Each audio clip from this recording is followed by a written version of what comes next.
Evangelho de Jesus, segundo escreveu João, capítulo de número 9. Glória a Deus. Oh, glória. Isso, vocês são top. Agora tá tudo bem. Vamos lá, diz assim o texto, verso 1 em diante, de João 9. Quando Jesus ia passando, viu um homem cego de nascença. E os discípulos de Jesus lhe perguntaram: Rabi, quem pecou, este ou os seus pais, para que ele nascesse cego? E Jesus respondeu: nem ele pecou, nem os seus pais, mas isto aconteceu para que se manifestem nele as obras de Deus. Devemos fazer as obras daquele que me enviou enquanto é dia.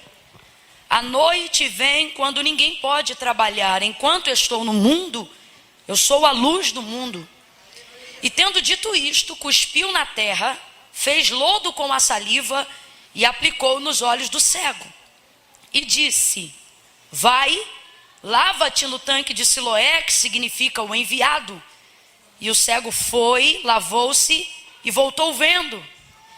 Então os seus vizinhos e os que dantes o tinham visto mendigar, perguntavam: não é este o que ficava assentado pedindo esmolas? E alguns diziam que era ele, outros diziam: parece com ele. Mas ele mesmo insistia, dizendo: sou eu.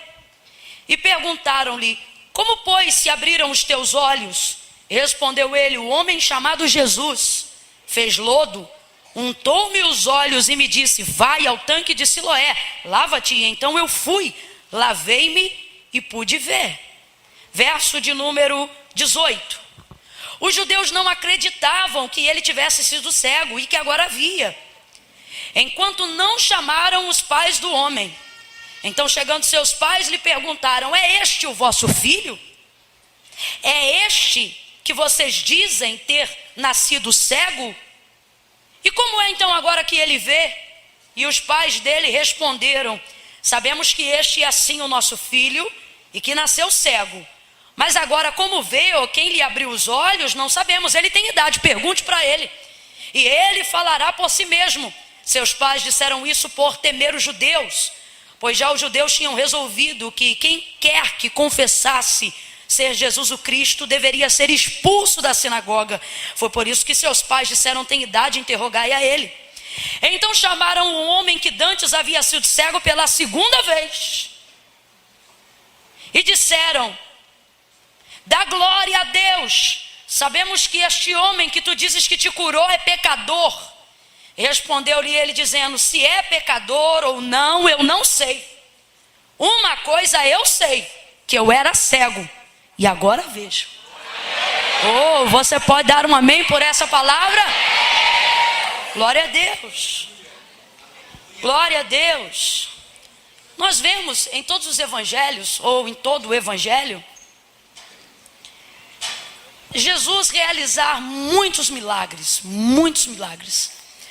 O próprio João vai dizer que se tudo que Jesus fez fosse escrito, documentado, nem todo papiro, nem toda tinta, nem todo papel, nem toda caneta seria o suficiente para relatar todos os milagres que Jesus realizou. Foram muitos milagres. Claro que eu uso o termo realizou falando numa linguagem histórica, de enquanto ele era carne e enquanto caminhou entre os homens. Mas, como disse Tiago, nós sabemos, ele é o mesmo ontem, hoje e será eternamente. É tão interessante essa colocação que João, ele tem uma característica diferente dos outros que trazem a narrativa das coisas que Jesus realizou. Por exemplo, a maioria dos evangelhos começa com a genealogia de Jesus, falando o nome do pai, o nome da mãe, o lugar onde nasceu, sua grade biológica. João, por exemplo, difere de todos eles. João não vai em Maria, não fala de José, ele já vai direto no princípio de todas as coisas. Ele não data a presença da manifestação de Cristo a partir do ventre de Maria, mas a partir do haja luz. E ele já começa dizendo: no princípio era o verbo estava com Deus, o verbo era Deus. Nele estava a vida, e a vida era a luz dos homens, e a luz resplandeceu nas trevas, e as trevas não prevaleceram contra ela, e vai embora. João, uma característica que ele traz diferente dos outros, é que os outros narram exatamente o fato. Eles contam o que aconteceu. João, ele normalmente traz as intenções de Jesus por trás dos fatos. Isso é muito bom. É como se você fosse num restaurante e comesse uma coisa muito boa, mas todas as vezes que você quisesse comer uma coisa muito boa, você precisasse ir naquele restaurante, porque ali faz uma muqueca que ninguém faz, uma feijoada que ninguém faz, uma galinha com piqui que ninguém faz, então você vai lá. Diferente de quando, por exemplo, alguém te dá autonomia para ter a receita e te mostra todos os macetes da receita. Se eu fosse tipificar dessas maneiras para a gente entender a interpretação a grosso modo dos evangelhos, eu diria que João é aquele que não fornece só a comida, mas como também passa a receita. E isso é muito bom, porque ele não traz só o relato da realização dos milagres de Jesus, mas traz também as intenções que levavam Jesus a fazer aquilo que ele fazia. Por exemplo, quando João traz a narrativa de Jesus passando por Samaria, ele, por exemplo, vai trazer uma expressão ligada à necessidade. Há uma palavra no texto, João 4, e diz assim: era-lhe necessário passar por Samaria. E isso vai explicar todo o contexto histórico em apenas uma palavra de por que Jesus vai passar na província de Sicar, na região samaritana, mesmo sabendo que judeus e samaritanos não se comunicavam. João, ele traz a intenção por trás do fato. E por isso Deus me tocou e trouxe essa palavra ao meu coração para essa noite, porque tem muitos milagres. Jesus curou outros cegos. Jesus curou outros cegos. Mas esse cego, o texto é enfático em dizer que ele era cego de nascença.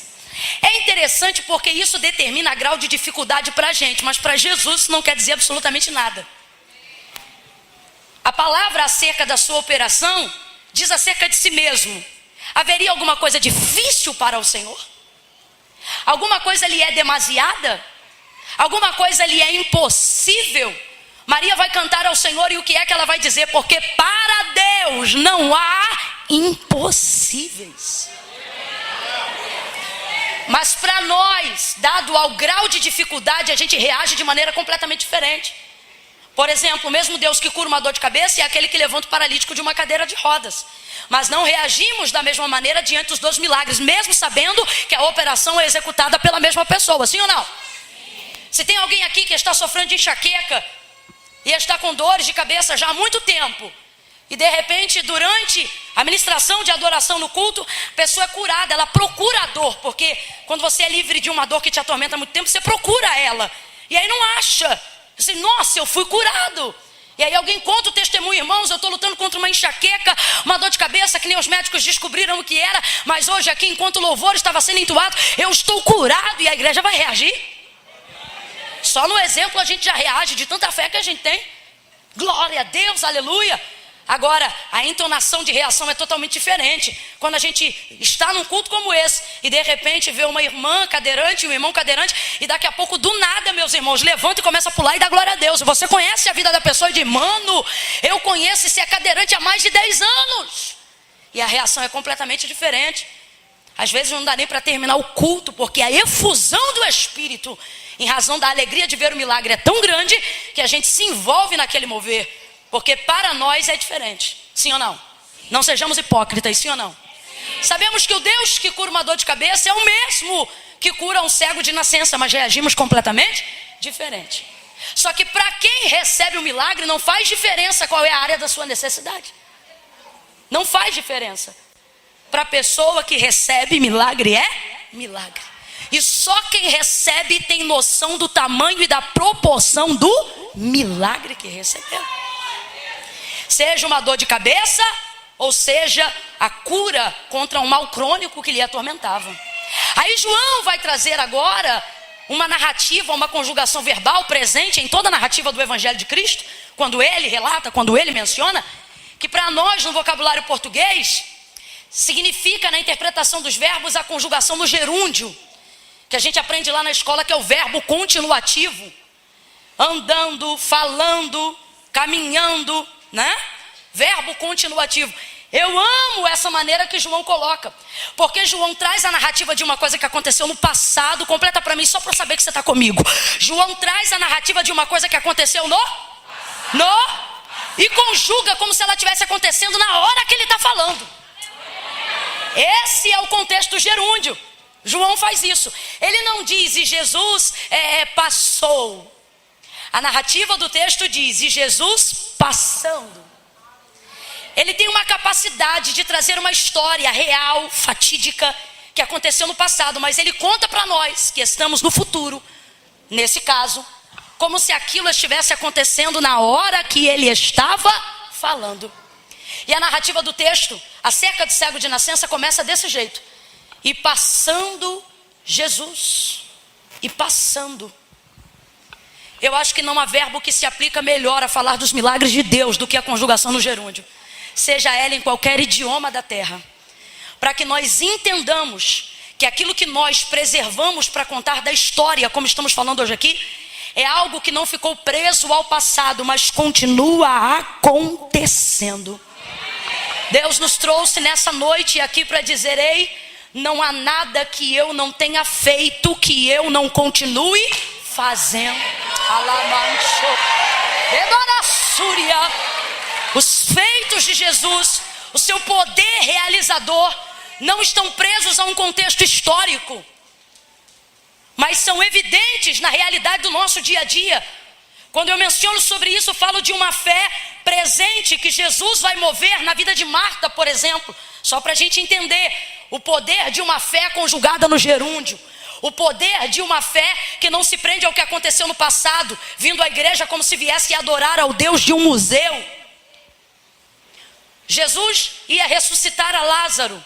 Já havia decidido isso. O texto diz que ele volta à aldeia de Betânia depois de 4 dias que Lázaro já havia sido morto e estava sepultado. Jesus não depende absolutamente da fé de ninguém para fazer o que já havia determinado fazer na vida de Lázaro. Mesmo assim, ele incentiva a vida de Marta, para que Marta pudesse crer. Para quê? Para se alegrar quando o milagre for realizado. Camila, o que você está dizendo? Estou dizendo que a minha fé não dá para Deus o poder de fazer nada. Não, Camila, não. Deus não precisa da minha fé para ser quem Ele é. Se eu creio, Deus é. Se eu não creio, continua sendo. Se eu creio, Deus pode. Se eu não creio, Deus continua podendo. Se eu creio, Deus faz. Se eu não creio, Deus continua, mas na vida de outra pessoa. Porque a minha fé em Deus não dá para Deus o poder de fazer as coisas. A minha fé me dá poder de receber as coisas que Deus já fez ou quer fazer.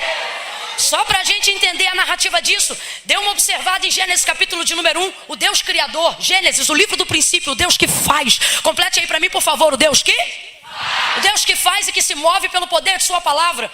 Começamos a usar a nossa fé como mola propulsora para achar que a nossa fé é que vai realizar todos os milagres que precisam acontecer. E o problema não é ter fé, mas o problema é usar a fé com uma motivação equivocada.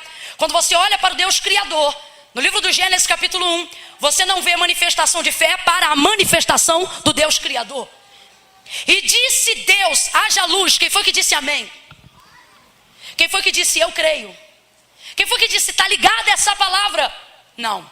E disse Deus, haja luz e... Por isso a fé vem pelo ouvir e o ouvir dá.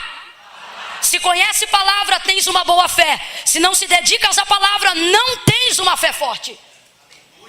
Tudo que se move, tudo que existe, tudo que se mantém, disse o Senhor, subsiste e se mantém pelo poder da sua palavra. Porque céus e terra não foram feitos daquilo que se vê, mas o texto diz, existem e se mantêm pelo poder da sua palavra.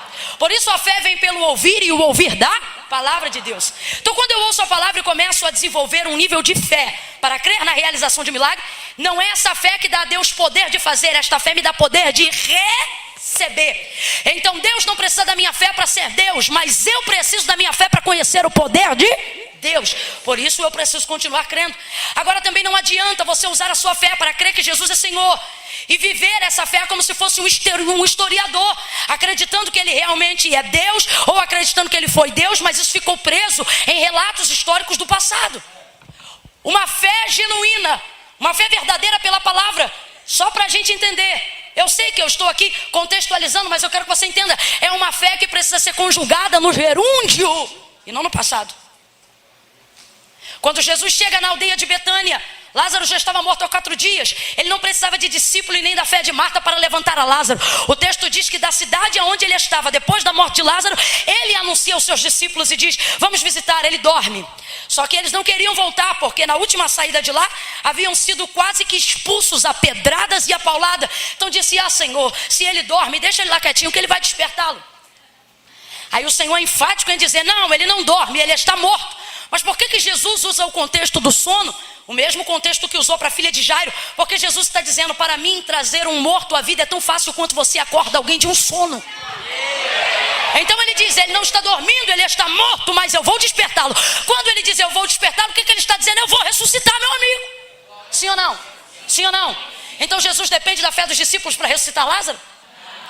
Quando Jesus chega na aldeia de Betânia, ele incentiva a fé de Marta para a operação do que ele vai fazer. A coisa é tão tremenda, meu irmão, sobre o incentivo da fé, que ele está decidido a fazer e não depende de Marta para fazer, mas não faz antes de direcionar a fé de Marta. Chega na aldeia e Marta olha para ele e o responsabiliza pela morte de seu irmão. Se tu estivesses aqui, meu irmão não tinha morrido. Aí eu te digo, uma mulher dessa tem fé ou não tem? Vambora, gente, tem ou não tem? Ela tem tanta fé que ela está dizendo o seguinte: Jesus, meu irmão só está morto porque o senhor não estava aqui. Porque se o senhor estivesse aqui, meu irmão não tinha morrido. É tanta fé que ela responsabiliza Jesus pela morte de Lázaro. No obituário de Marta, se ela fosse escrever o obituário de Lázaro, causa da morte, ausência de Jesus. E você ri, mas isso mata mesmo. Aí Jesus olha para ela, olha a conjugação do verbo dela. Se tu estivesses aqui, se tu estivesse, passado, essa conjugação está no. Então ela crê tanto que ela crê que se ele estivesse, o que aconteceu a seu irmão agora não teria acontecido. Sabe o que Marta está dizendo? Eu tenho tanta fé, que eu tenho fé até no que não pode ser mudado. Porque ter fé no passado é acreditar no que não pode ser mudado. Não adianta ter fé e alojá-la no passado. Se o pastor fulano de tal estivesse vivo. Se eu tivesse casado com fulano ao invés de ciclano. E a gente vai caminhando com a fé baseada nos sis que não aconteceram. Se eu tivesse tido só um filho. Se eu tivesse tido logo 2 quando já tive o primeiro. Se eu tivesse concluído a faculdade. E você vive trazendo suas lamúrias para Jesus no presente. Não para conversar do agora, mas para se queixar de tudo que você não viveu, de tudo que você não recebeu, de tudo que você não sentiu no passado. Se eu tivesse casado com ciclano. Se, tudo no passado. Agora olha o que Jesus vai olhar para Marta e vai dizer: Marta, teu irmão vai ressuscitar. É um incentivo à fé de Marta ou não é? É ou não é? Estou falando de milagres extraordinários. Só que Jesus depende da fé de Marta para ressuscitar Lázaro? O que ele queria fazer acerca de Lázaro já havia decidido antes de chegar em Betânia. Mas incentiva Marta. Marta, teu irmão vai ressuscitar. Dá uma olhada para quem está do teu lado e diz assim: Deus quer fazer um negócio tão grande, tão forte. Olha para quem está ao seu lado e diga que ele se recusa a mesmo podendo fazer sozinho. Pega na mão de quem está do teu lado aí agora, sacode essa pessoa e diga para ela: se anima. Deus quer fazer com você. Ele quer fazer com você, através de você, na vida da sua família, no meio da sua casa, no ministério que Ele te confiou. Deus está fazendo algo dentro da nossa nação e você precisa pedir ao Senhor que te alinhe no plano dEle, mesmo que Ele não dependa de você para fazer o que já decidiu fazer. Faça parte do que Deus decidiu fazer e entre no plano de Deus. Aí Jesus olha para Marta e diz: Marta, incentivando ela à fé, teu irmão vai ressuscitar. Ele projeta uma palavra para o futuro. E é isso aqui que confunde a nossa cabeça. Porque se eu pedir para você acessar uma memória de uma promessa que Deus te fez, obrigatoriamente você terá que pensar em alguma coisa que Deus te disse no seu passado. Se eu disser assim para você: traga-me aqui agora uma promessa que Deus te fez, alguma coisa que Deus te falou, obrigatoriamente todas as pessoas aqui que receberam de Deus uma palavra são obrigadas e impelidas a ter que acessar uma memória do seu passado. Mas não há problema em fazer isso, porque quando você acessa alguma coisa do que Deus te falou no seu passado, isso te projeta para o futuro, sim ou não? Porque tudo que Deus liberou de palavra quando você acessa a memória do seu passado, não fala sobre o seu passado. Todas as promessas falam do seu futuro. Então você não fica mal, isso não é problema. Camila, se eu tenho uma palavra no passado, se eu tenho fé que a palavra se cumpre no futuro, por que eu não tenho vivido o cumprimento das promessas que o próprio Deus fez? Seria Deus fraco? Prometeria o que não seria capaz de cumprir? Claro que não. O grande lance é saber colocar a nossa fé aonde Deus quer que ela esteja. Marta diz, se tu estivesses aqui, meu irmão não tinha morrido. Ela está dizendo, eu queria que tu agisse no meu passado. Aí Jesus diz assim, Marta, teu irmão vai ressuscitar. Sabe o que ele está dizendo? Marta, o que não aconteceu no passado não me impede de fazer o que eu estou para fazer agora. É uma coisa que a gente precisa entender, que os traumas, as dores, as lutas, de tudo que pesa acerca do nosso passado, não atrapalha em nada Jesus a fazer o que ele está disposto a fazer, a despeito do que aconteceu antes. Só que olha o que Marta vai fazer, a mesma coisa que a gente faz quando se lembra de uma promessa. Projeta logo para o futuro. Então pensamos que não somos parte integral do que Deus falou. Se eu disser, acesse uma promessa, uma palavra que Deus liberou, você acessa passado. Quando você aciona a promessa, você joga ela para o futuro, te projeta para o futuro. E como é que pode, mano? Você tem palavra no passado e tem certeza no futuro, mas por que não está acontecendo nada? Porque o presente é você. Então veja bem, Deus me disse algo, passado. Vai acontecer, futuro. Quem está no presente sou eu sou presente. Completa para mim, por favor, que eu quero você ligado no que Deus está falando. Eu sou o... Eu não tenho poder sobre o passado. Também não posso mudar acerca das coisas do futuro. Não tenho acesso ao amanhã, a não ser quando Deus me permite ver o dia. Quem está entendendo, diga amém. Eu recebi uma palavra. Eu creio nessa palavra. Mas por que ela não acontece? Porque quando eu sou alvo dessa palavra, eu posso ser tanto o abismo quanto a ponte. E são as minhas ações que determinam se diante do que Deus falou eu sou o abismo que separa o que Deus falou do que vai acontecer, ou se eu sou a ponte, o que une o que Deus falou ao que vai acontecer. Dá uma olhada para quem está do seu lado, dá um grito para ele ficar ligado e diz, seja a ponte.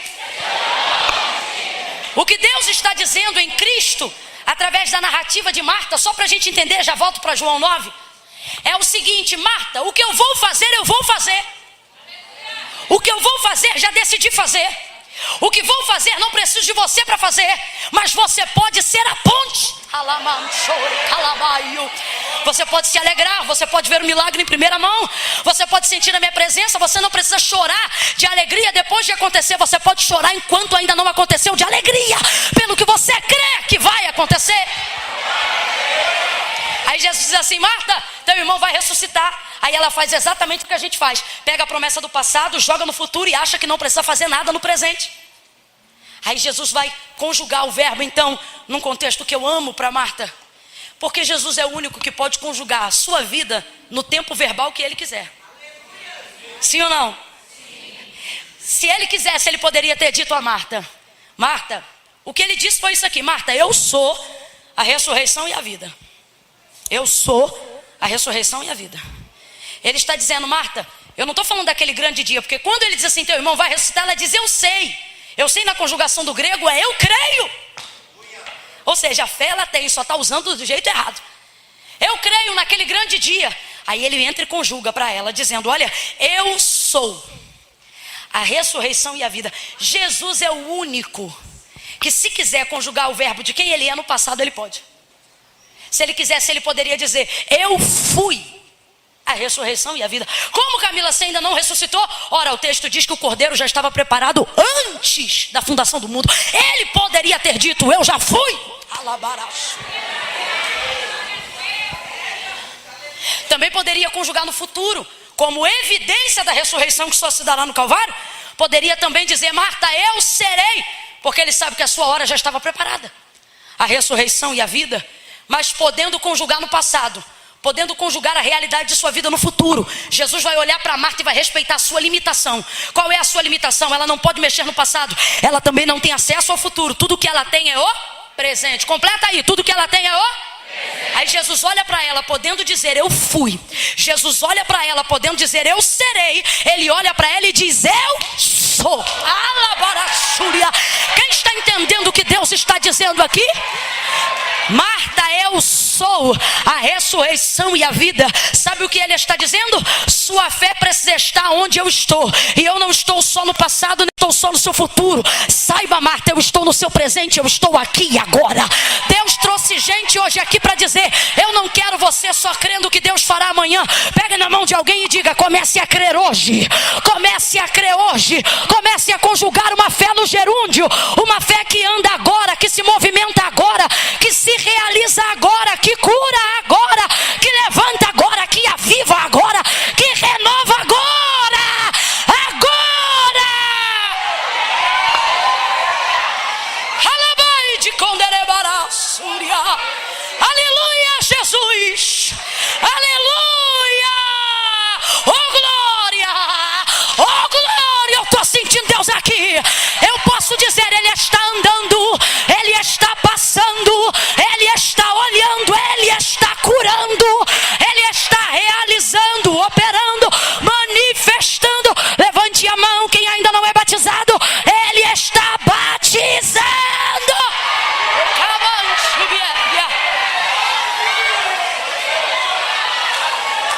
Aleluia.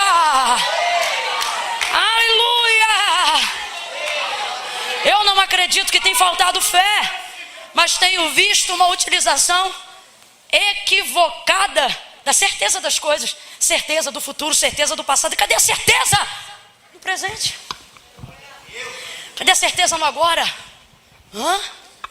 É o que Jesus está incentivando Marta. Marta, eu sou o Deus do passado, eu sou o Deus do futuro, mas eu não vim aqui te falar do passado, nem vim aqui realizar, dizer que vou fazer coisas do futuro.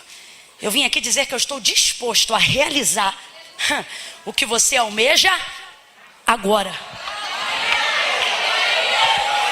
Oh, quem gosta dessa palavra, levante a mão e diga, eu aqui, Jesus. Ah, Camila, mas tudo tem um tempo. Não me irrita.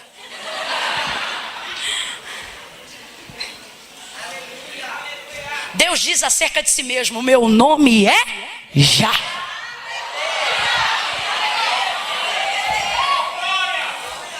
Muitas vezes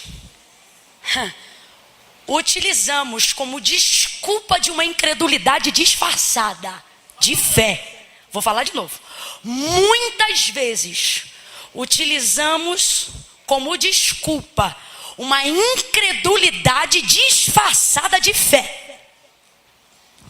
Para dizer assim, Deus não fez ainda porque não quis. Porque quando quiser, Deus faz. E Deus está dizendo, eu quero todo dia. A pergunta é, você quer quando? Eu gosto de ver milagres onde o agora de Deus entrou em ação. Eu gosto de ver milagres onde o agora de Deus entrou em ação. Por exemplo, a Cananeia, que tinha uma filha miseravelmente endemoniada. Quanto tempo? Não sei quanto tempo, mas já há algum tempo. O texto diz miseravelmente endemoniada, sugestão de ninho de demônios, possessão maligna. Imagina o que é conviver com um endemoniado. Às vezes você tem que amarrar o endemoniado para ele não atentar contra a própria vida. Ah, Camila, eu não creio nisso. Você não crê porque ainda não viu. No dia que você vê, você vai crer. E se você é Tomé, Deus não tem problema em corresponder a uma incredulidade verdadeira. O que Deus não suporta é uma fé disfarçada. Aí, uma filha miseravelmente endemoniada, perturbada em casa, ela sai de casa e vai de encontro a Jesus. Jesus passa pelas cercanias de Tiro e Sidom. Os outros textos, sem ser o de Mateus 15, 21, que é onde relata o texto, diz que Jesus, ao passar por aquela região, pede segredo. Ele quer sigilo. Afinal, é um judeu passando pelas cercanias de um povo estrangeiro. Então ele diz, olha, não conteis a ninguém. E ele, de fato, a notícia não vaza, mas essa mulher sai correndo atrás de Jesus, gritando o nome dele. Gente, não tem Instagram, não tem Facebook, não tem rede social. A mulher sai correndo, gritando ele, porque sabe quem ele é. E por que sabe quem ele é? Obviamente porque já está no encalço de Jesus há alguns dias. Só que Jesus está passando por cercanias totalmente desenvolvidas na cultura judaizante. Jerusalém, Judeia, Galileia. Então, sendo ela cananeia, ela pode ver, ela pode estar diante dele, mas ela não pode falar nada. Mas a palavra de Deus é fiel. Pedi, pedi e dá-se-vos-á. Buscai e achareis. Tem gente que acha que coisas acontecem na nossa vida caindo do céu. E não, tudo é resultado de uma busca. Essa mulher consegue identificar quem é Jesus. Por isso eu afirmo que ela já estava no encalço de Jesus há algum tempo. São 12 homens, todos eles judeus. Camila, Jesus é diferente. Jesus tem olho azul, cabelo louro. Essa é a figura do clero dinamarquês. Não, irmão. O texto diz sem aparência, sem formosura. Quer conhecer o semblante de Jesus? Veja a faxineira depois do trabalho. Quer conhecer o semblante de Jesus? Vai ver a cara do peão depois de bater uma laje. O texto diz que ele era como um homem que tinha uma aparência comum de qualquer proletariado. Por isso as pessoas se confundiam quando olhavam ele. Não tem cara de nada, mas faz tudo. Não é não? Que olhar é esse? Que olha para alguém no meio do expediente do trabalho e diz, vem e segue-me. Não fala do salário, não negocia PIS, nem PASEP. E o texto diz que ele larga a mesa da recebedoria e vai atrás de Jesus. Lembra de Pedro? O texto diz que queria resultado, aí teve o resultado, pegou muito peixe, depois o resultado não fazia mais diferença, porque viu que estava diante de um santo que era Jesus. Aí Jesus olha para ele e diz assim, vem comigo. Aí o texto diz, largou rede, largou barco, foi tudo. Pedro, quanto que ele vai te dar salário? Ele não falou, eu só quero continuar olhando nesses olhos, eu só quero continuar ouvindo essa voz. Então veja bem, Jesus não tem nada no quesito aparência. Jesus não tem nada que seja diferente de qualquer judeu. Agora imagine os 12 juntos. Mas ele, é tudo parecido. Mas ela sabe quem é? Ela sabe, é aquele ali que faz o milagre. Tem muita gente, mas é aquele ali que tudo obedece quando ele manda. Ela já viu Jesus em ação, mas não podia se manifestar. Segunda prova que eu acredito de porquê ela já sabia que era Jesus, mas não podia se manifestar.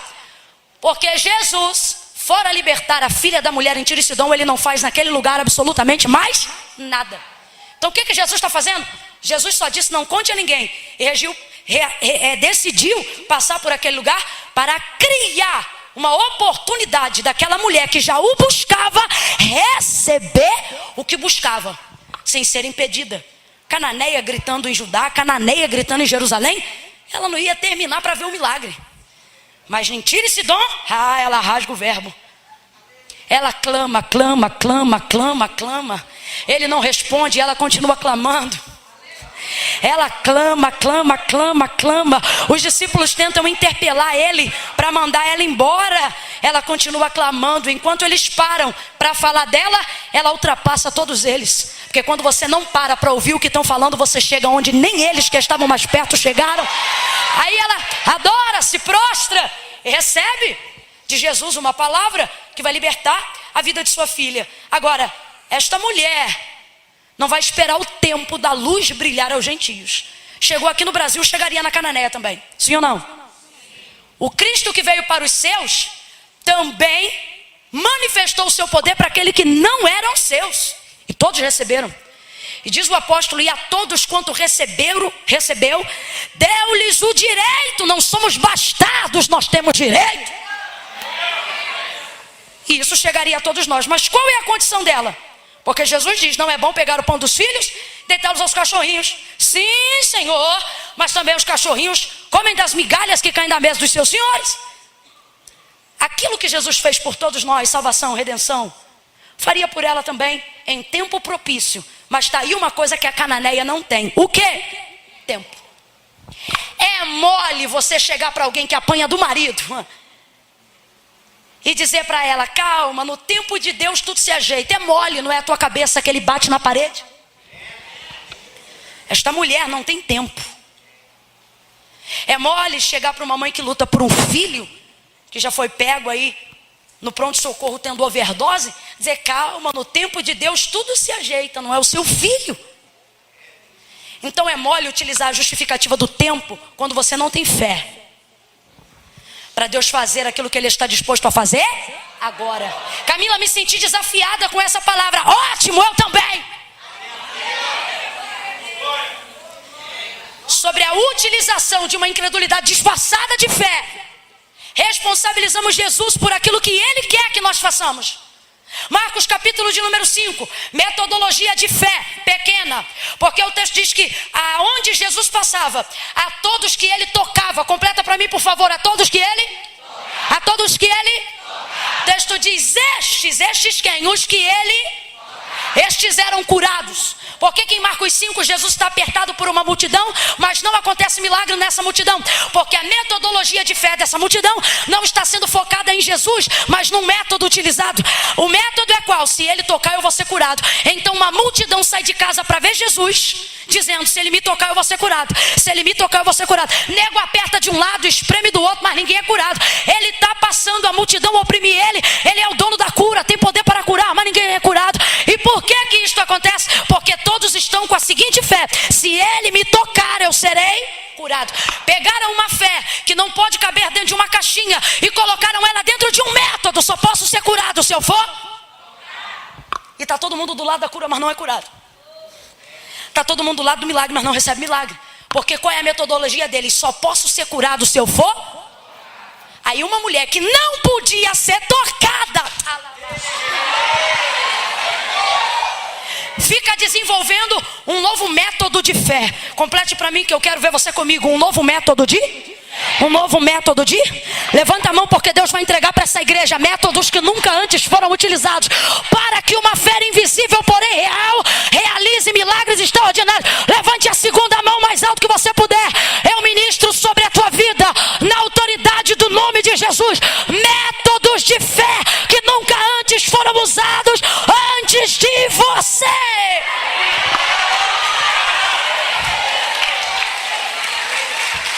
Porque Deus permite. Se é para aplaudir Jesus, vamos fazer direito.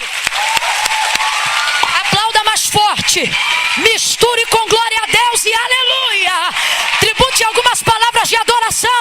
Majestade santa, aquele que era, aquele que é e aquele que há de vir, o Todo-Poderoso, o leão da tribo de Judá, a raiz de Jessé, o lírio dos vales, o valente de todos os valentes, a raiz de Jacó. Adore o seu nome.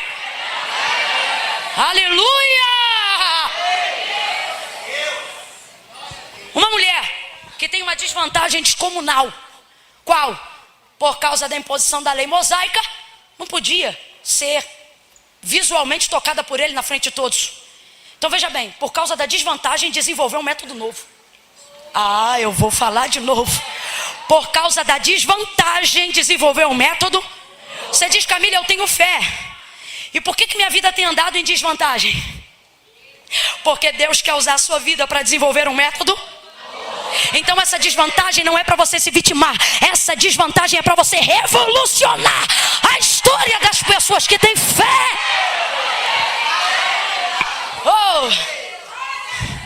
Camila, por que o marido de todo mundo salva e o meu não salvou? Método novo.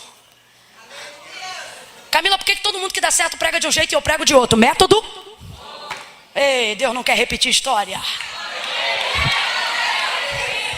O que é dito pela boca do profeta Isaías quando anuncia profeticamente o reino do Messias. Ele diz, vocês não estão vendo? Eu estou fazendo uma coisa.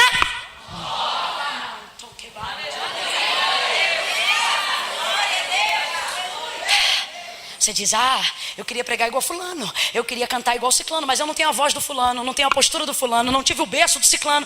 E Deus está dizendo, que bom, porque você precisa entender que nenhuma dessas coisas te aconteceram, porque eu quero inaugurar em você um método.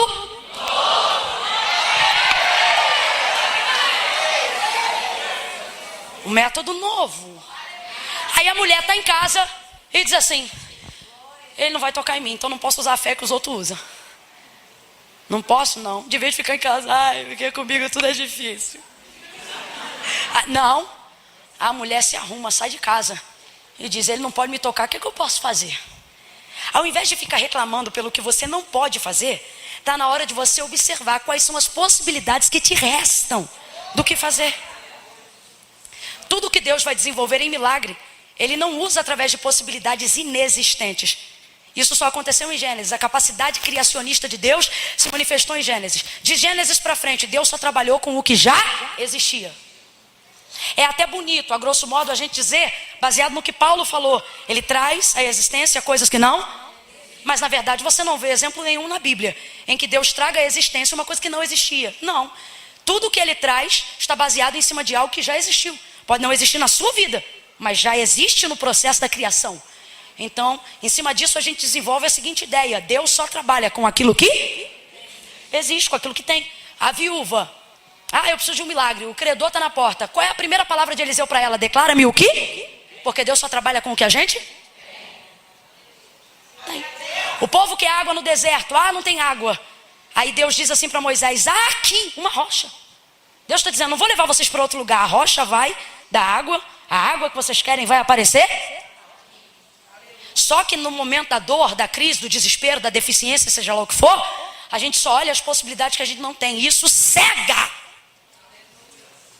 a inovação dos métodos novos daquilo que a gente tem. Você já viu aquele negócio de segurar café? Que o pessoal usa muito nos Estados Unidos? Já viu, nem que seja na televisão? O pessoal vai lá, compra um copo de café, só que aquele copo térmico, mas é muito quente, café é pelando. Então, desenvolveram um porta-copo. Gente, não é nada demais. É um círculo, uma capa de papelão, que é para você segurar o café quente e não queimar a mão. Tem noção da patente do cara que inventou isso? Quando essa patente foi criada, esse camarada que criou isso, ele ganhava 0,08 centavos de dólar por porta-copo. Como é que esse cara conseguiu isso? Todo mundo pegava o café e só reclamava que queimava a mão. Ele foi o único que ficou pensando: o que eu posso fazer? Está milionário. Você quer ver outra coisa de conhecimento geral? O canudo que fecha a ponta do seu sapato, do seu tênis. Canudinho da ponta, não tem aquele canudo da ponta? Canudinho da ponta. Você acha que foi sempre assim? Não foi, não. O cadastro era fio normal, da ponta até o começo. Não tinha lugar. Então toda vez que ia enfiar, precisava de um grampo, de um troço, para enfiar o raio do cadastro no raio do buraco. Pensa nisso você na correria, tendo que enfiar aquilo. Pensa você na correria, tendo que sair o troço desgovernado.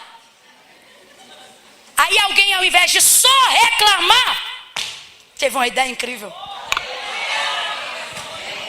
Esse também patenteou. Está milionário.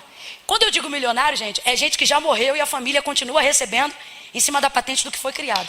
São 0,000, mas imagine isso em bilhões, em trilhões. É gente que está vendo os filhos dos seus filhos. Por quê? Porque de vez se vitimizar pelo que estava vivendo, decidiu olhar as opções que tinha diante da realidade que vivia. Enquanto você comparar o que as pessoas têm e você não tem, sua fé não te tira do lugar.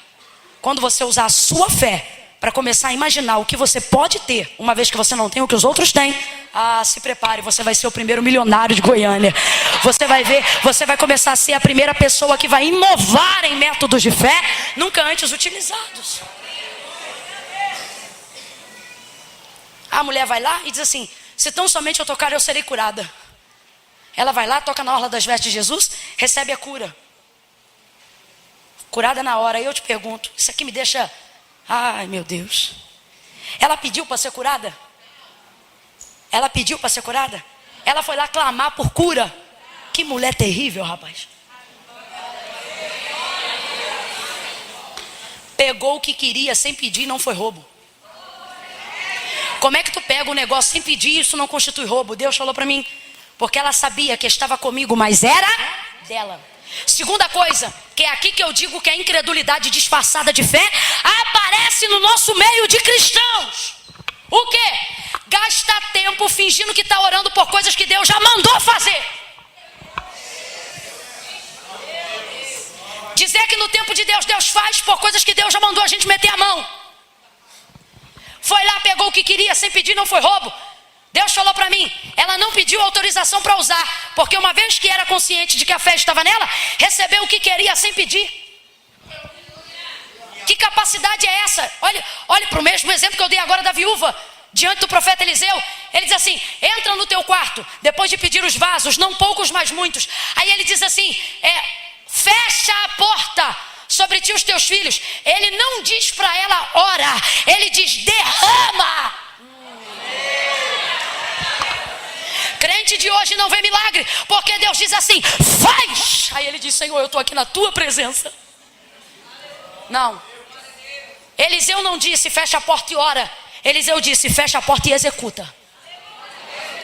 Vou falar rasgado e todo mundo vai entender. Quantas pessoas nessa igreja, inclusive a mim, Deus quer levantar com uma unção poderosa para manifestar o seu poder sobre a terra. Mas por que não estamos vendo milagres extraordinários acontecendo nas esquinas, na padaria ou no sacolão, enquanto a gente vai comprar fruta? Porque a gente fica pedindo Deus para usar uma unção, primeiro, que a gente já tem. Então a gente gasta tempo dizendo assim, Deus me dá unção de curar. E quantas vezes Deus impôs as mãos por intermédio de alguém sobre a sua vida? Quantas vezes Deus disse que já te deu esse ministério? Quantas vezes Deus compartilhou dons do Espírito sobre a tua vida?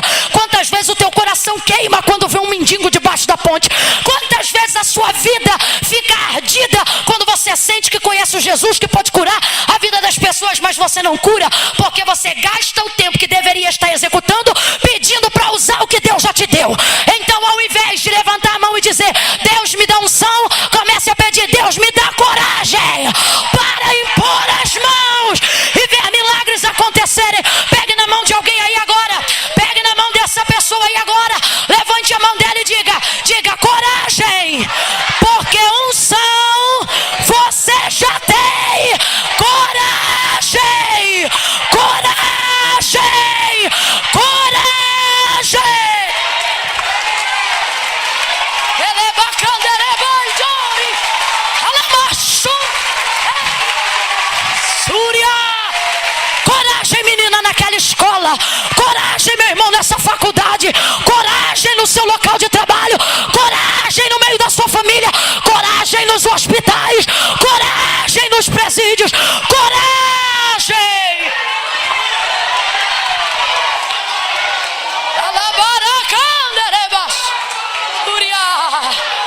Olha para os 3 aí, continua pregando. Diga, pede coragem. Eu falei para uns 3, vai, pede coragem, porque unção você já tem, separado você já é, escolhido você já foi. Coragem!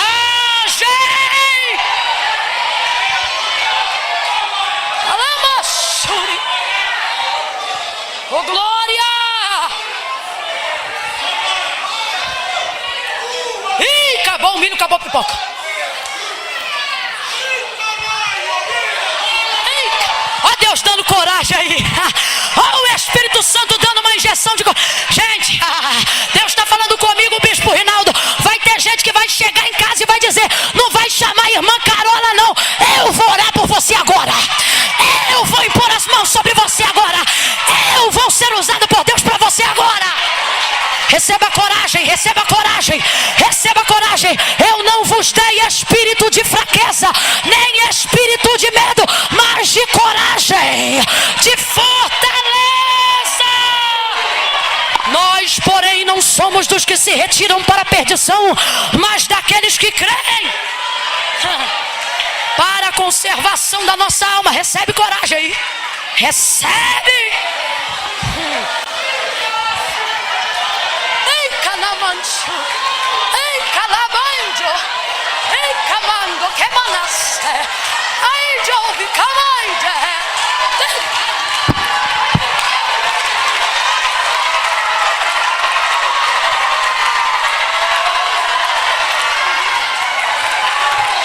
Deus vai levantar os jovens dessa igreja e eles vão sair dos cultos procurando gente na rua, procurando gente em casa, dizendo, deixa eu orar por você, deixa eu impor as mãos sobre você. Eita glória, diga aleluia, diga glória a Deus.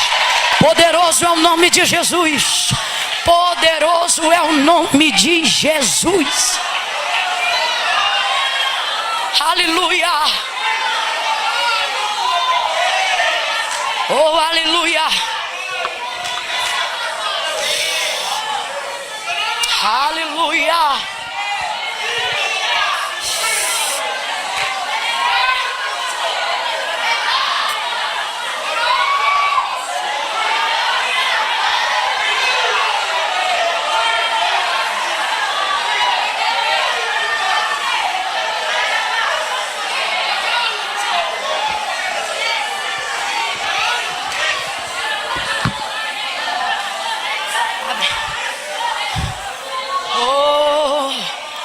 Cananaço, merecandele baraço. Merecandele baragaçuri candele bara. Ecalamaxandele baraço, biandele ba. Ele que ama cheguios de camancho. Elebios e candele bas. Aleluia. Oh, aleluia. Aleluia. Aleluia. Precisamos conjugar esta fé no tempo presente. E passando Jesus. E passando Jesus. Aí o texto diz assim: viu. Passando Jesus, vírgula. Viu um homem. Vírgula. Cego de nascença.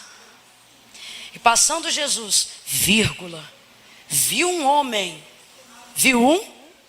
Viu um? Homem. Antes de ver um cego, primeiro viu um? Precisamos parar de olhar para as deficiências das pessoas como se elas fossem maiores do que a identidade dessas pessoas. Você não é como você está. Você é quem você é, independente de como você está. Como eu estou não se sobrepõe a quem eu sou. Porque antes de eu ter, ou antes de eu estar como eu estou, eu sou. Quando o Senhor soprou o fôlego de vida nas narinas do homem, o texto diz assim: e o homem foi feito alma vivente. Aquilo que a gente é vem antes do que a gente tem. Lembra quando o Senhor provou a Jó? É ele que dá testemunho de Jó a Satanás. Rapaz, é ele, é o próprio Deus. Satanás aparece na reunião dos filhos de Deus e diz assim: tens tu visto o meu servo Jó? É Deus que está dizendo, olha para ele. Mano, isso é perigoso demais. Quando você tem uma vida santa, íntegra, e tudo que você pede é Deus para te livrar do diabo, e Deus olha para o diabo e diz assim, olha para ele. Tens tu visto o meu servo? O meu servo Jó? Aí quando Deus vai dar testemunho dele, não diz assim, ele é meu servo. Não, Deus diz assim, tens tu visto o meu servo? Não há nesta terra homem. Está falando da sua identidade, da sua humanidade. Homem aqui não é conotação de macho e fêmea. Está falando do DNA hereditário, humanidade, né? Da nossa natureza humana. Não há nesta terra homem, segure aí, homem, reto, íntegro, temente a Deus e desviado do mal, como o meu servo Jó. Ele consegue ser reto sendo homem, ele consegue ser íntegro sendo homem, ele consegue ser temente sendo homem, ele é desviado do mal mesmo sendo homem. Deus sabe quem Jó é. Sabe o que ele tem, mas sabe quem ele é. Jó tem camelos que se perde de vista. Jó tem banquetes dos quais não precisa da ajuda de ninguém para realizar. Jó tem filhos, servos nascidos de servos. Um dos livros poéticos e filosóficos mais difíceis de interpretação entre os rabinos ainda é o livro de Jó. Então veja bem, as pessoas, o próprio Jó conta que quando ele saía de casa e ia no centro da cidade fazer algum negócio, cumprimentar alguém, colocavam ele sobre uma cadeira de 4 pernas, levantavam ele e ovacionavam. E o que é que a sociedade ovaciona? O que você tem, porque a sociedade só reconhece quem você é se ela estiver de olho no que você é. Então para a sociedade, se você tem, você. Se você não tem, você não. Só que Deus, quando vai dar testemunho de Jó a Satanás, sabendo de tudo que ele tem, usa 5 atributos só para falar de quem ele é. Porque para Deus não é o que você tem que mais importa. Se você tem muito, isso não deixa Deus deslumbrado. Porque não há nada que você não tenha que não tenha passado primeiro na mão de Deus para chegar na sua. Deus não se escandaliza com o que você tem. E se também não tem, para Deus isso não faz diferença. Porque Deus não faz o que faz na sua vida baseado no que você tem, nem no que você é. Baseado em quem Ele é. E Ele tem, Ele pode, Ele é. Então não ter não significa que Deus não pode ser quem Ele é na sua vida. Então ter muito não muda para Deus. E ter nada também não vai botar-se de coitadinho diante de Deus. Porque Deus sabe quem você é. Aí diz assim, Satanás diz assim, mas também tu serve a ele de balde. Satanás sempre vai provocar a perda da sua identidade. Aí ele diz assim, olha, é o que o diabo está dizendo. Ele é quem ele é por causa do que ele... Aí ele pede para tocar no que Jó tem. Deixa eu tocar no que ele tem para o senhor ver quem ele é. Se liga. Satanás está dizendo que ele só é o que ele é por causa do que ele... Aí Deus está dizendo, então tá bom. Então toca no que ele tem. Por quê? Porque você quer ver quem ele é. E você só acha que ele é quem ele é por causa do que ele... Deixa eu tocar no que ele tem para o senhor ver quem ele é. Deus respondendo, estou parafraseando, então vai lá. Toca no que ele tem para tu ver quem ele é.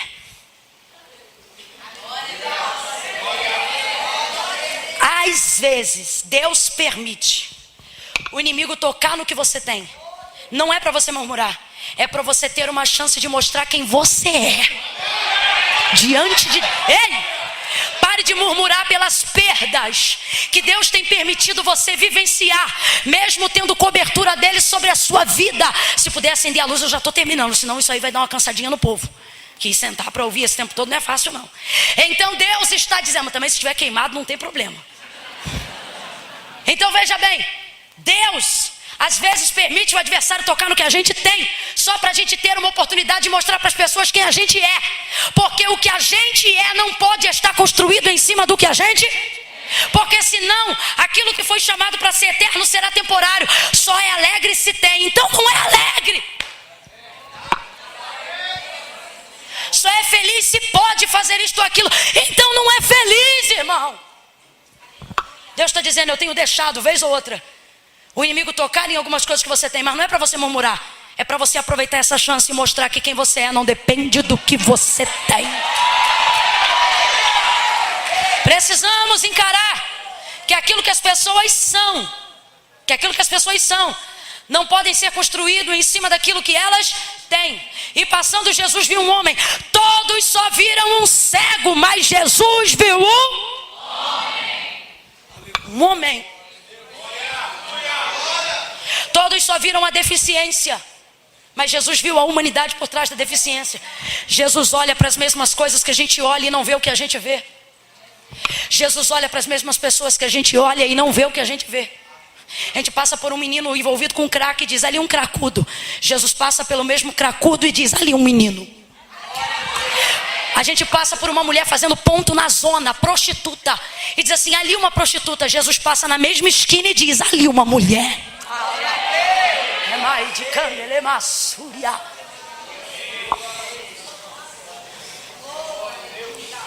Camila, por que esse milagre? Vou fechar aqui, porque eu não sabia que eu ia falar tudo que eu falei para falar isso aqui.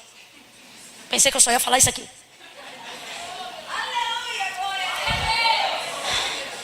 Jesus está dizendo para todos nós que estamos aqui, por que o cego de nascença? Porque tem gente achando que deficiência é só o que a gente carrega do lado de fora.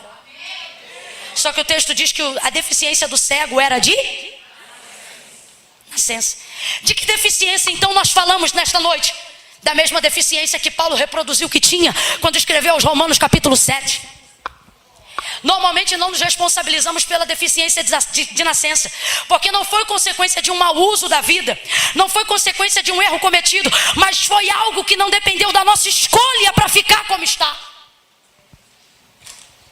Só que tem áreas dentro do nosso caráter, tem áreas dentro de nós que achamos que não precisam de cura, só porque nasceram com a gente. E a gente se acomoda a elas. E começamos a carregar um jargão e não vivemos o sobrenatural de Deus, porque ficamos dizendo, Deus sabe que eu sou assim. E quem disse que o fato de Deus saber dá a Deus concordância para manter você como você está? Camila, Deus sabe, mas não concorda. Fala da nossa natureza caída, que é maior deficiência do que a natureza do nosso Adão caído, que Paulo vai dizer, gente? Eu estou falando de Paulo. O camarada chegou em atmosferas celestiais dos quais nenhum homem até hoje relatou que viu o que ele viu. E sendo poliglota, ele disse: não há palavra que possa dimensionar aquilo que eu vi. O que o ouvido não ouviu e o que o olho não viu é o que Deus tem preparado para nós. Alguém que por causa da grandeza das revelações, diz o texto, e foi-lhe posto um espinho na carne, por causa da grandeza das revelações, para que ele não viesse se gloriar diante daquilo que ele viu. Paulo, eu estou falando de Paulo. Viu Jesus em luz na entrada do caminho de Damasco. Estou falando de Paulo. Ele vai abrir a boca e vai dizer: porque o querer bem está em mim. Ele diz: eu tenho consciência de que tem que fazer o que é certo, mas quando eu vou me empenhar em fazer o que é certo, faço errado. E eu vejo essa lei guerreando dentro de mim. Resumindo, ele diz: me sinto miserável, porque o bem que quero fazer não faço, mas o mal que eu não quero, faço. Ele diz: eu projeto para fazer o bem e não realizo o bem. Eu não projeto para fazer o mal e faço o mal sem projetar. Miserável homem que sou. Está falando de sua natureza caída. Deus não tem problema com o estado de sua natureza. O pecado nos afasta de Deus, mas só a hipocrisia nos mantém distante. A sociedade, os discípulos, só olham para o que ele tem. Olham para Jesus e dizem assim: Rabi, quem pecou? Olha isso. Isso não é uma pergunta, isso é um julgamento. Ele ou os pais para que nascesse cego? Aí Jesus diz: nem ele, nem os pais. Eles não querem saber da vida do cego. O incômodo deles é perceber que Jesus está olhando para o cego. Paralíticos foram curados, leprosos foram curados, e ninguém fez da vida do curado tese de teologia. Mas por que estão fazendo da vida do cego de nascença tese teológica, aulinha pedagógica? O lance aqui não é saber o que levou o cego a ser cego. O lance aqui é o que está levando Jesus a olhar para este miserável. Deus está dizendo a alguém: pare de ficar perturbado, porque desde que Jesus olhou para você, pessoas começaram a fazer da sua vida tese teológica. Mas será que é crente mesmo? Mas será que é aliança de casado? Mas será que veio do mundo? Mas será que... Começam a se questionar tudo. E você fica perturbado, sem dormir. Camila, quando eu estava no mundo, bebia minha cerveja, cheirava minha droga. Ninguém queria saber com que dinheiro eu comprava. É eu entregar a vida para Cristo. Todo mundo quer saber que horas eu venho, que horas eu volto, aonde eu estou, com quem que eu ando. Aí você fica perturbado. E Jesus está dizendo: para, vai dormir tranquilo. Porque eles não querem saber da sua vida, eles querem saber da minha. O que que eu vi nele? O que que eu vi nela? Eles só pararam para questionar a situação do cego, porque Jesus parou para olhar. Olha para quem está do teu lado e diga: o problema não é como eu estou. Diga: o problema é que ele olhou para mim, mesmo estando assim. Mesmo estando assim ele me olha, mesmo estando assim ele me vê. Aí Jesus diz: nem ele nem os pais pecaram. Jesus está dizendo: isto não é pecado, isto é uma oportunidade. Ah, gente, vou falar rasgado para algumas famílias que estão aqui. Jesus está dizendo: isso que acontece na tua casa não é maldição, é uma oportunidade. Alguém aqui disse assim: na minha casa ninguém casa, isso é maldição. Jesus está dizendo: não, isso é uma oportunidade. Uma oportunidade para mudar a história da sua casa. O que o mundo diz, isso é pecado. Isso é porque a mãe dela era assim. Eu conheci o pai era igualzinho. Jesus está dizendo: não, isto é uma... Aí você diz: Camila, não é possível que Deus escolheu na minha casa. Lá em casa todo mundo bebe, lá em casa todo mundo fuma, lá em casa todo mundo cheira, lá em casa ninguém fica casado, lá em casa é isso. E o Senhor está dizendo: eita, eu escolhi tua casa porque lá tem oportunidade do lado do pai, oportunidade do lado da mãe, oportunidade... Eita!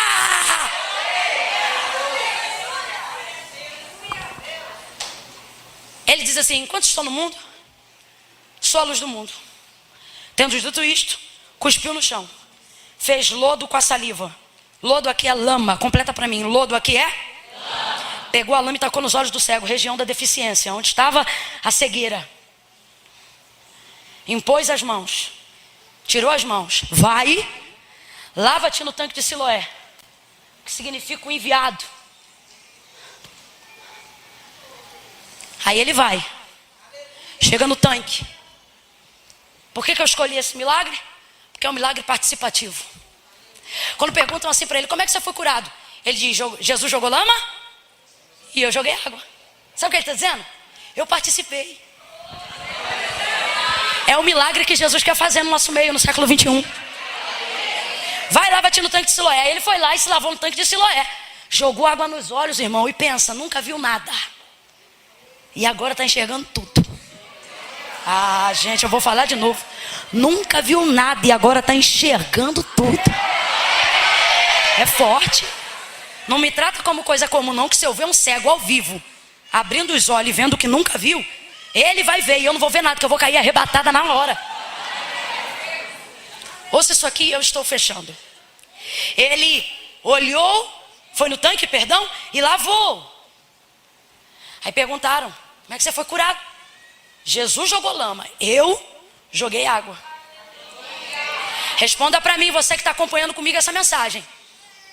Quem cura? A água ou Jesus? Meu Deus, tem gente que foi na dúvida, eu vou perguntar de novo, peraí.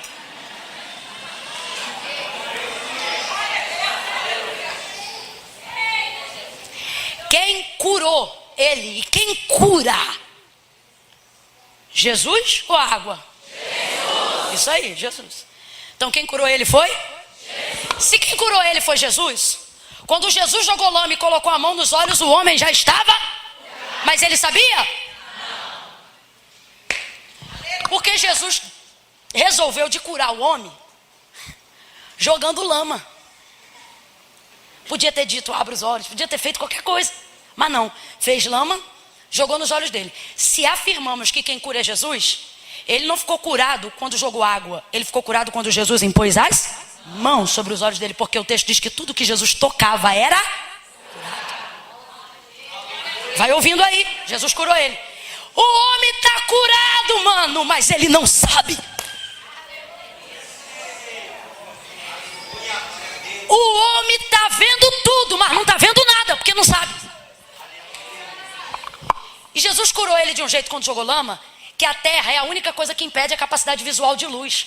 Então quando você está de olhos fechados, você pode não ver nada, mas você vê sombra e luz. Isso para quem enxerga.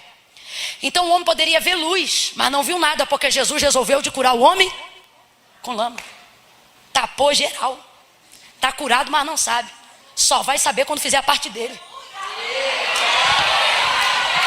Porém, eu gosto dessa igreja, que essa igreja entende as coisas. Já entendeu? Então aplica para o colega aí e diga para ele, faz tua parte. Faz tua parte para você ver que Jesus já fez a dele. Faz tua parte para você ver que Jesus já fez a dele. Ô glória! Já falei que quando é para aplaudir a Jesus é com vontade. Ô glória! Curou o homem. Agora, não é confortável viver o processo da cura. E quando eu digo cura aqui, irmão, é de tudo. É do corpo, é da alma, é da mente. Nenhum deles é confortável. Todo milagre requer um nível de exposição. Você não pode querer milagre e não viver um nível de exposição. Quer milagre, mas não quer se expor, não vai ter milagre. Porque milagre é o apogeu da glória de Deus. Olha o que ele disse. Isso aconteceu para que se manifeste nele as obras do meu Pai. O que Jesus está dizendo? Isso é uma oportunidade do meu Pai ser conhecido. Isso é uma oportunidade do meu Pai ser glorificado nessa comunidade. Tem que ter exposição. Às vezes você não entende por que Deus está te expondo. É porque Deus quer glorificar o nome dele. Aí, vai ouvindo aí que eu prometo que eu vou terminar, que eu não estou aguentando mais também. Mas aí, vocês são muito crentes, mano.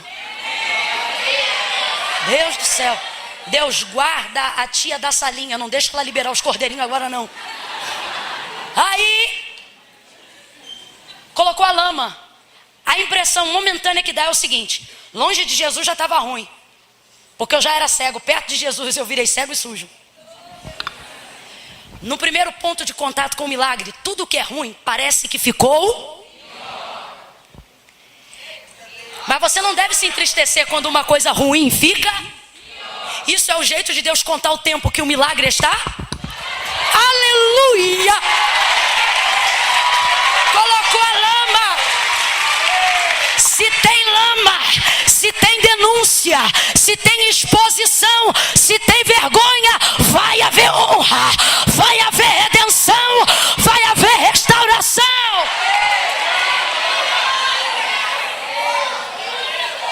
Aí o homem foi lá e lavou. Isso fala pureza, lavagem, santificação. Jesus curou ele com lama. Vamos lá, Jesus curou ele usando? Jesus usa o que é de mais desprezível para poder fazer coisas extraordinárias. Teve um outro cego de Betsaida, que o texto diz que Jesus cuspiu nos olhos dele. Se você olhar rápido, ler rápido, vai aparecer assim: Jesus cuspiu no cego. Porque é o que está escrito basicamente. Só que Jesus não cuspiu no cego, Jesus cuspiu na cegueira. É um jeito de desprezar o que o cabra tem e valorizar quem ele é. Jogou lama. No caso desse, de nascença, o camarada foi lá e lavou. Quando ele lavou, ele passou a ver. Quem não vê, quando abre os olhos, depois de ver o que está diante dos olhos, a primeira coisa que a pessoa procura é se ver. E não me diga aqui que você não faz isso, porque até quem não gosta de foto, quem não tem narcisismo nenhum, não passa na frente de um espelho sem se olhar. Você pode estar passando no shopping, tem uma coluna de coisa, você está andando rápido, você vê a coluna de espelho, você já programa o passo. Sim ou não? Sim ou não? Porque quando você enxerga, mais importante do que ver o outro é ter capacidade de se ver, de se enxergar.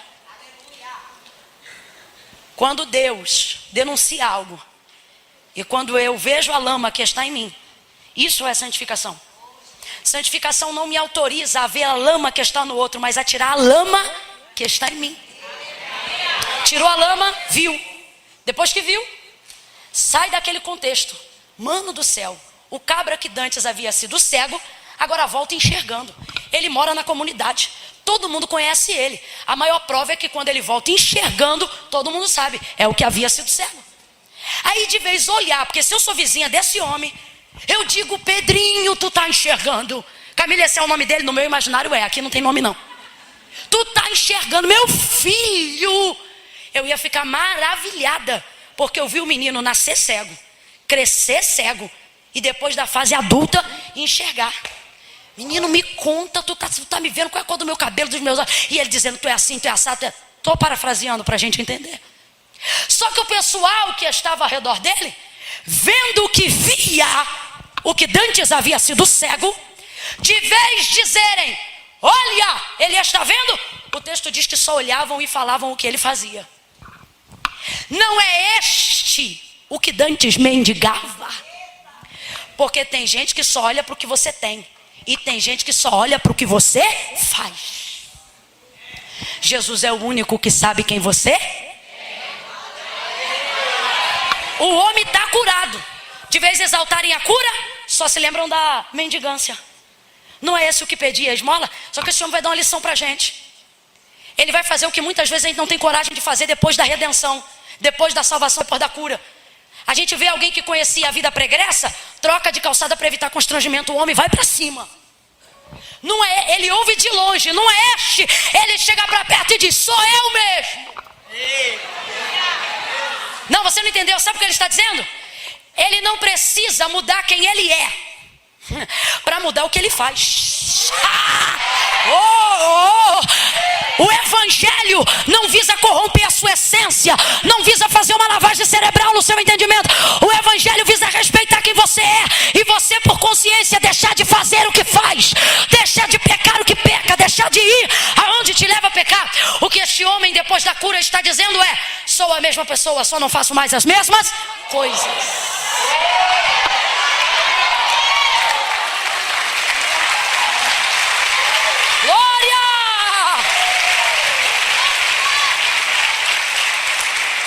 Leva para a sinagoga. Todo mundo tem que saber como é que esse homem foi curado. Gente, bota no modo avião, que quem está esperando em casa já está preocupado. Chama ele, pergunta como é que ele foi curado. Porque ninguém podia dizer que Jesus curava, senão ia ser expulso da sinagoga. Ser expulso da sinagoga, irmão, não é mudar de denominação, não.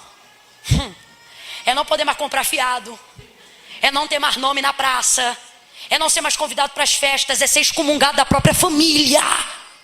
Tá entendendo? Moço, como é que tu foi curado? O homem chamado Jesus. Isso aqui é tão lindo, gente. Você tem que saber o nome de quem faz o que faz. O homem chamado Jesus jogou lama. Eu joguei água e estou vendo. Isto não é possível. Este homem é pecador. Chama os pais dele. Eu não acredito. Toda vez que o milagre for grande, não podendo desmerecer o milagre, vão desmerecer a experiência. Vão dizer que na verdade não doía tanto quanto doeu. Vão dizer que na verdade você não era tão deficiente quanto dizia que era. Vão dizer que a coisa não era tão feia quanto você disse que foi.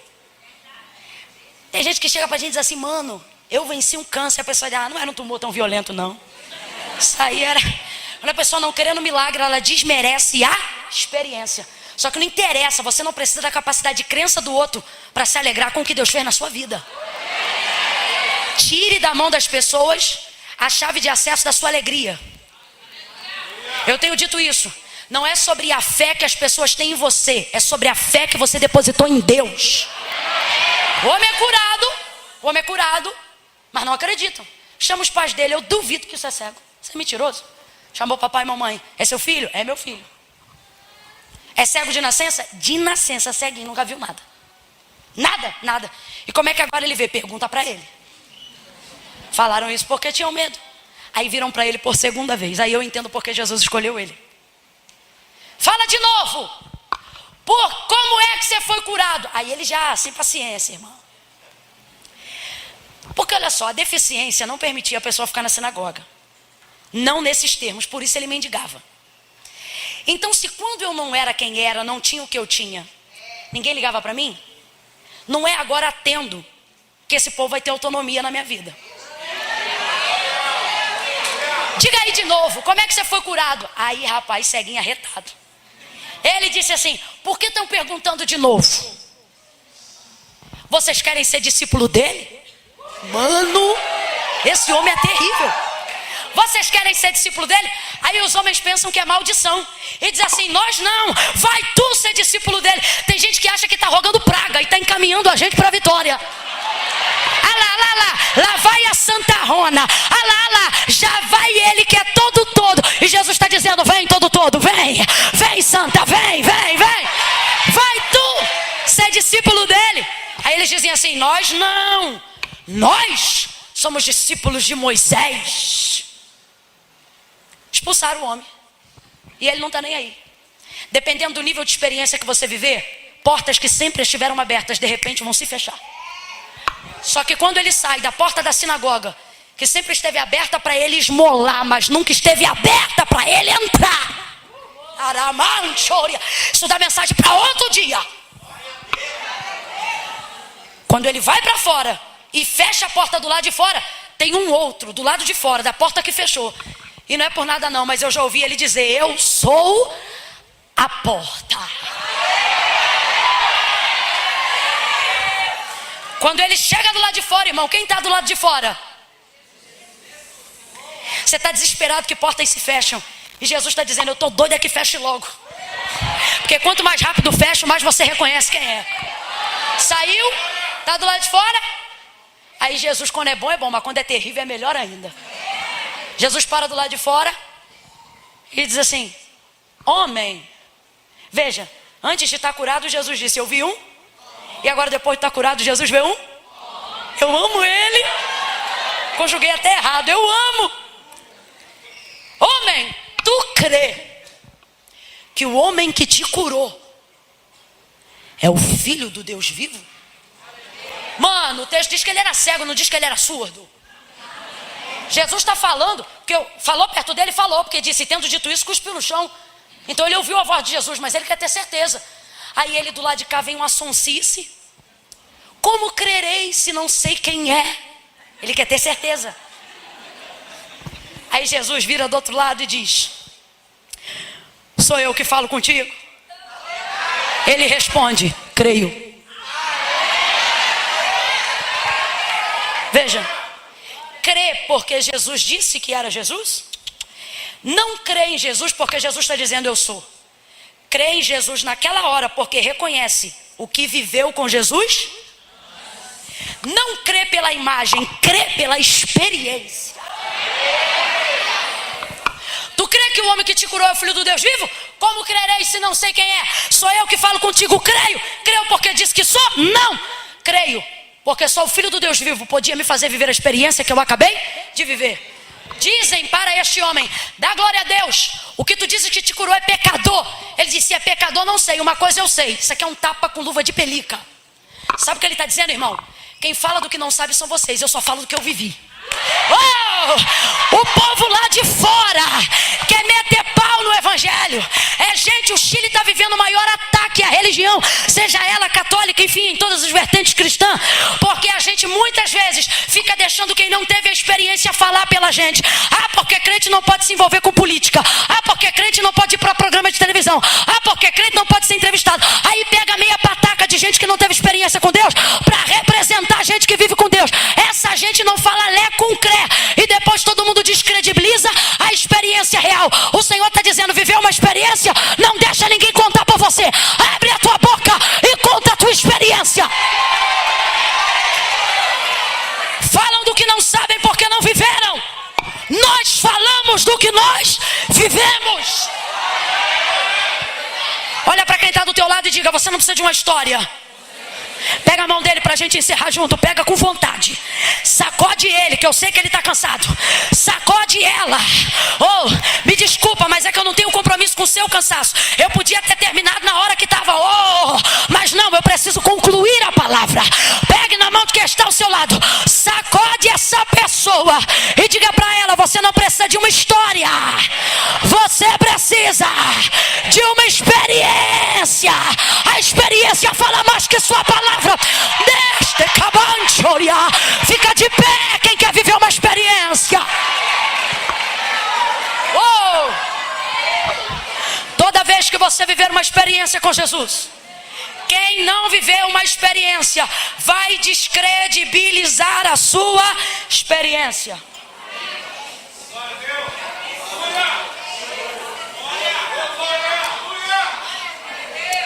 Vou falar enquanto não tem ninguém fazendo, tá? Tô vendo que não tem ninguém fazendo, então vou falar. Ficou até agora. Fica até encerrar. Até encerrar. Ficou até agora? 5 minutos lá fora não muda nada. Uma vez que a hora já é essa. Mas aqui dentro, irmão. Ai, Camila, mas fulano vai brigar. Quando deu 9h30 ele já ia brigar. Então agora ora para ver se Jesus dá uma experiência de sono profunda.